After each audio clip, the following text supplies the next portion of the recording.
So I want to add two time periods on my timeline that will show us when Sega Genesis console was produced and PlayStation 1.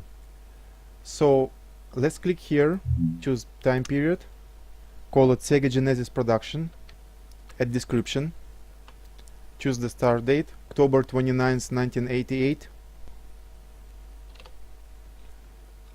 and it was discontinued in 1997.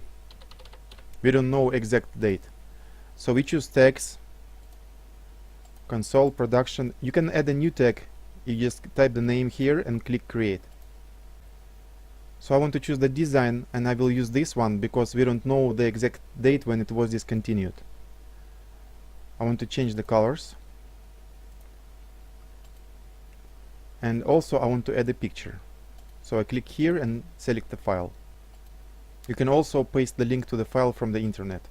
Okay, so I created the Sega time period. Let's create another one for Sony PlayStation. So we click somewhere here, choose time period, put the name, add description,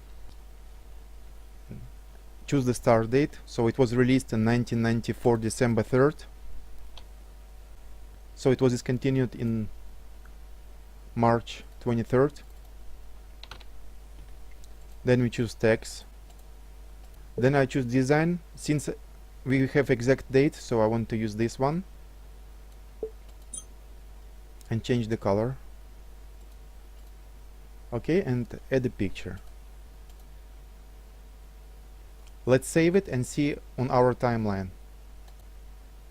So if I click on any of them, I will see the time period, tags, name, description, and the picture. If you click on the tag, you will also see them.